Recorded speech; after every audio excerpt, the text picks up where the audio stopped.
AskReddit by Sweet Chick 283. What's the most extreme example you've seen of die hero, or live long enough to become a villain? Oscar Pistorius. From the face of the Paralympic Games to convicted murderer of his wife. Edit, girlfriend, not wife.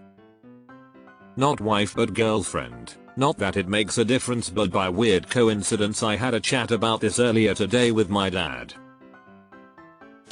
If Benedict Arnold died of his wounds at the Battle of Saratoga, he would be remembered as one of the revolution's bravest, boldest fighting men.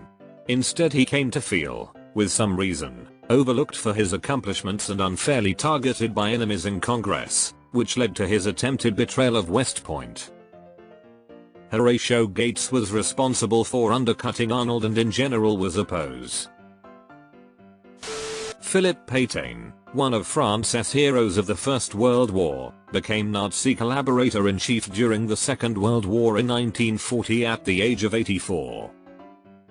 This is 100% it. And he wasn't just trying to do what was best for France, he willingly gave up France's Jews. He was a Nazi puppet through and through. Weird example, all things considered, but if Hermann Göring hadn't survived WW1 he would probably be remembered in the same way as the Red Baron. So not really a hero by today's standards, but far from the monster we remember him as. Hermann Göring pizza doesn't have the same ring to it as Red Baron. Bill Cosby, America's dad to a convicted rapist. We still have Uncle Phil. America's uncle. Ellen DeGeneres.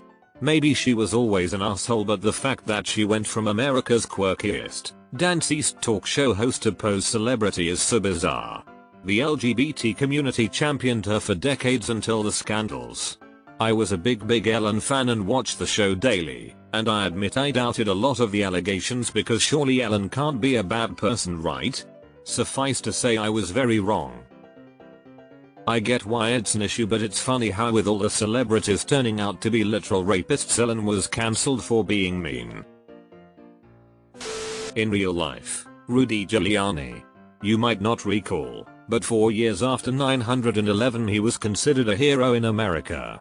They used to call him America's mayor affectionately. His fall from grace has been both stunning and a bit pathetic. He was even considered a strong future president or vice president option around that time because of his name recognition and positive PR he had. Maximilien Robespierre. Dude was against the death penalty in France during the revolution for such a long while. Then, I would say lost his mind and enacted the reign of terror, at least until he had his own head chopped off anyways. TLDR, chop chop chop chop chop. It's like that one form of vegan that became a butcher. Blizzard Entertainment. Used to be the gold standard of gaming companies but now is just another greedy corporate entity. That seemed an amazingly quick fall, too. Lance Armstrong. World's greatest athlete to world's greatest cheater and prick. It wasn't so much the steroids, it was his commitment to completely destroying the lives of everyone around him who didn't want to be complicit in the lie. Doping was everywhere in that era, he wasn't unique in that respect. Not an example, but an exception. Jimmy Savile. Motherfucker died a hero and was then revealed to be a massive monster. As someone who never really heard anything about Jimmy Savile until everything about him got spilled after his death, he looked fucking creepy when someone showed me what he looked like. I know they say not to judge books by their cover, but this guy looked like the most obvious sex offender I had ever seen. Pétain for WWII. Bill Cosby. He was on top of the world in the 80s and 90s. Jared. From Subway. The fat bastard. Someone on Reddit once framed it as something like going from your biggest problem being mild cholesterol to child molesterol. Ben Robert Smith, Australia's most decorated living soldier. He has a Medal for Gallantry, Victoria Cross and a Commendation for Distinguished Service.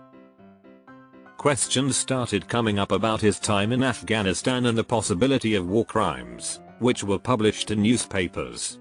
He decided to launch defamation proceedings against the papers and journalists, which he lost. If he's the guy I'm thinking of, our ex-colleague was telling me his twin brother served with him in the SAS. Apparently the general consensus is that as a digger, there was no better. He was the one soldier you wanted on your side. As a person, you wouldn't sit and have a beer with him.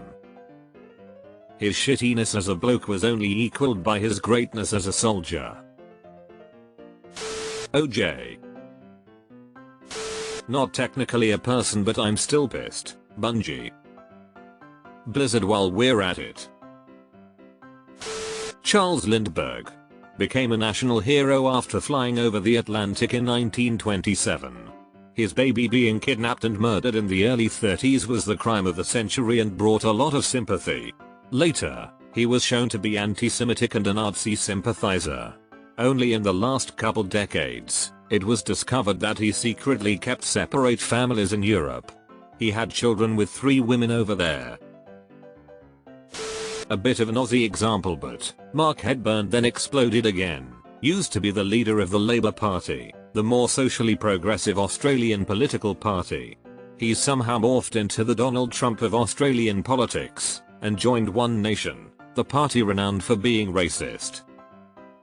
I remember around the time of the 2004 Indian Ocean tsunami he lost the election and then lost the plot. He did get Peter Garrett into Parliament though. JFC Peter, you should have been a Greens Polly.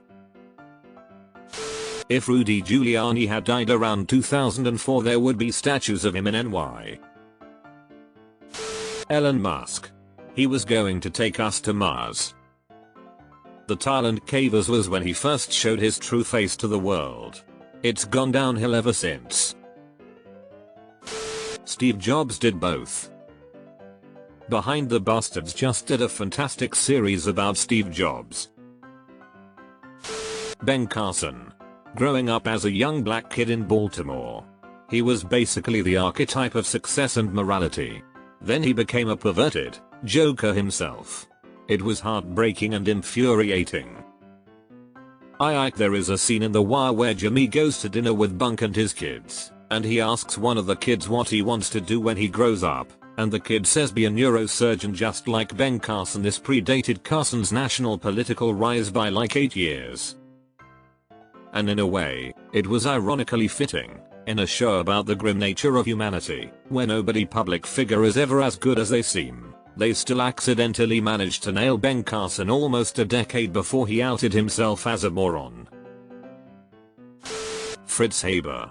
He was a German chemist who 1/4 of the world owes their life to because he found out how to produce ammonia out of oxygen, and he put that ammonia into agriculture and thus he made the synthetic fertilizer which was extremely effective and made crops grow very fast, thus making world hunger less worse than it was by a lot. But after a while, when WW1 started he made one of the worst weapons. The chlorine gas and mustard gas. Millions of people died a horrible death because of it, and if you survived it you'd wish you were dead. Anakin Skywalker from Star Wars. He started as the heroic Jedi Knight but eventually became Darth Vader, one of the most iconic villains in cinematic history. To be fair, going from savior of the galaxy to attempted destroyer of the galaxy is pretty extreme, even if fictional.